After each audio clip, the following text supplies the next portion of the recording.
Namaskar. Today we'll study the antimicrobial drugs for skin disorders, and skin infection can be caused by bacteria, fungus, virus. So let us start with bacteria. So bacteria colonization or bacterial growth occurs in case of wounds, burns, surgical incisions, eczema, scabies, and even in acne.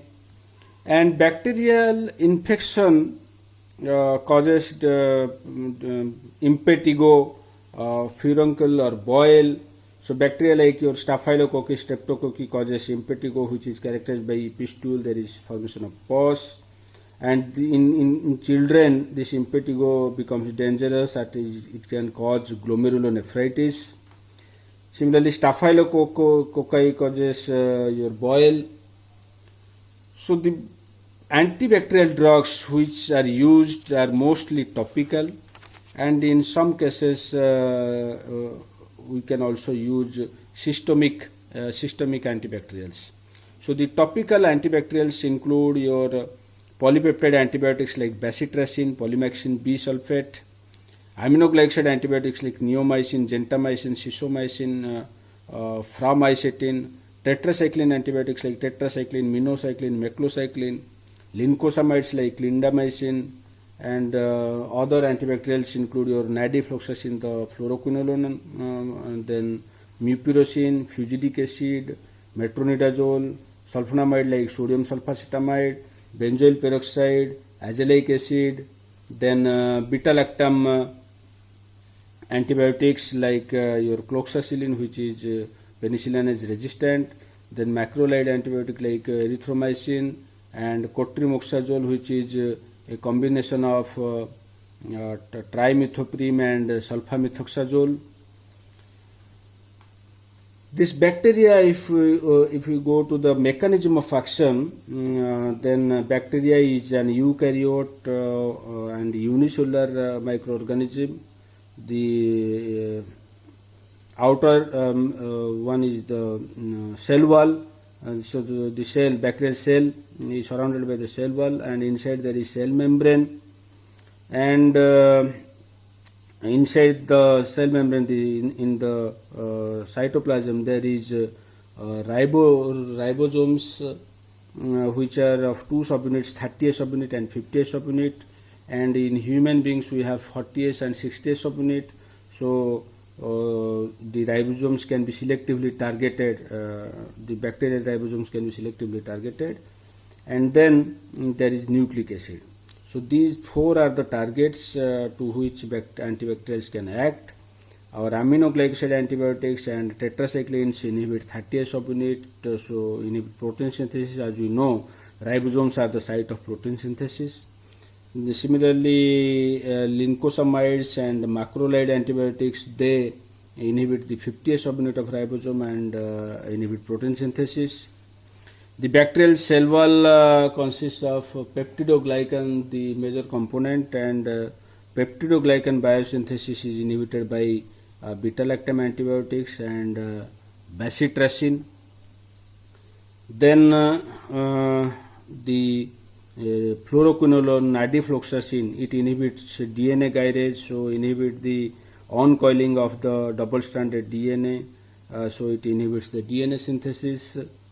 And DNA synthesis, for DNA synthesis there is a step in which there will be conversion of deoxyuridine monophosphate to deoxythymidine monophosphate, and the enzyme there is thymidylate synthetase, and for this enzyme there is the coenzyme called tetrahydrofolic acid acts as the coenzyme. So tetrahydrofolic acid synthesis can be inhibited, and this step of conversion of DUMP to DTMP can be inhibited, and DNA synthesis can be inhibited. And in the synthesis of tetrahydrofolic acid, there is a use of PABA, which is structurally related to your sulfonamides. So sulfonamides competitively inhibit PABA and inhibit folic acid synthesis, and hence inhibit the DNA synthesis and bacterial growth. And in another step, from DHF dihydrofolic acid to tetrahydrofolic acid, there is dihydrofolate reductase. That enzyme is inhibited by trimethoprim. So a combination of trimethoprim and sulfamethoxazole, which is competitive inhibitor of PABA, that is cotrimoxazole, can also be used as antibacterial. Next is fungus. The fungal infections can be candidiasis, the ringworm or tinea infections, and pityrosporal yeast infections causing seborrheic dermatitis like your dandruff. And here also the antifungal agents can be the topical or oral, and the azoles are there which can be used both topically and orally. Some are used only topically, some are used only orally, and some are used both topically as well as orally. These azoles can be divided into two groups, triazoles and imidazoles. Then pollen antibiotics like nystatin, amphotericin B, which are highly toxic, they are used topically. Then allyl amines like terbinafine, butanafine, they can be used. And other antifungals include your cyclopyrox, olamine, tolnaftate, benzoic acid, salicylic acid, ondecylenic acid, selenium sulfide, all that. And orally we can have griseofulvin and azoles like fluconazole, itraconazole, ketoconazole.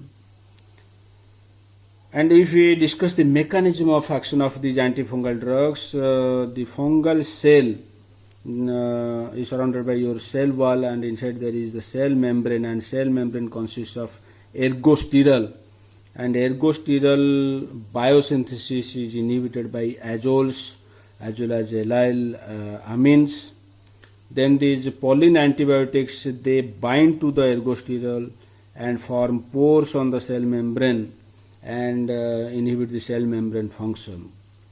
And griseofulvin, they bind with the polymerized microtubules and inhibit the spindle formation, which is required for mitosis, so they inhibit mitosis, cell division. Then use-wise, azoles can be used in candidiasis, ringworm infection, pityrosporal yeast, dandruff, everywhere azoles can be used. Pollen antibiotics can be used in candidiasis. The allyl amines and griseofulvin can be used against ringworm infection, and selenium sulfide, salicylic acid, they can be used against dandruff. Then the viral infections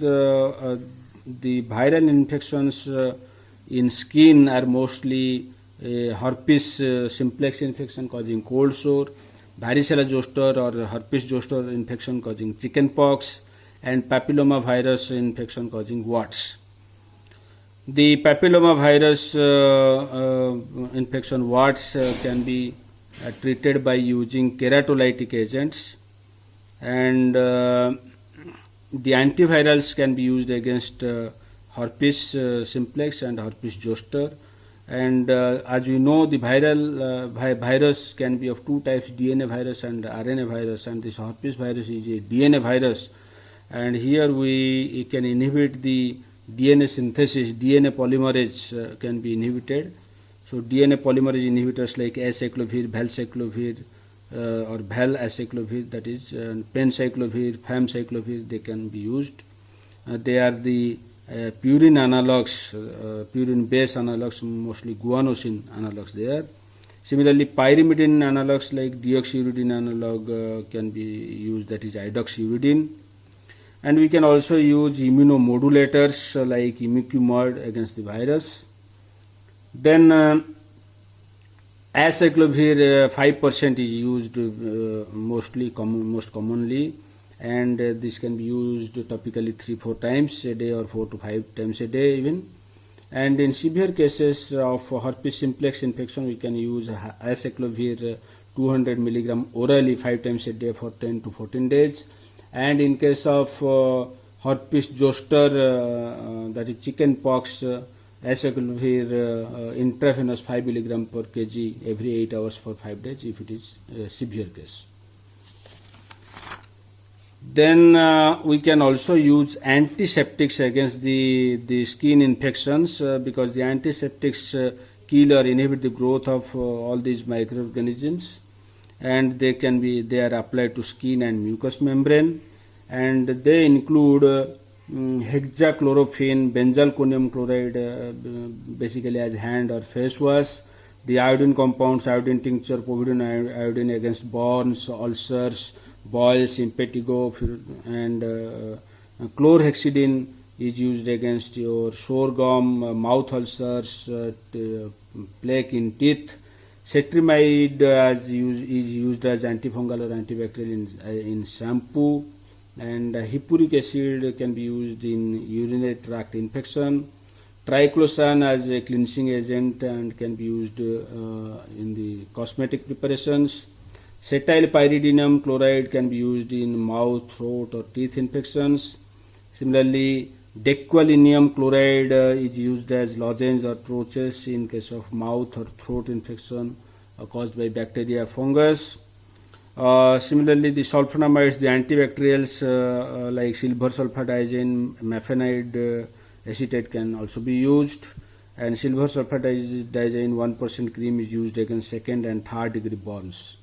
So this is all about the antimicrobials against skin disorders. Thank you.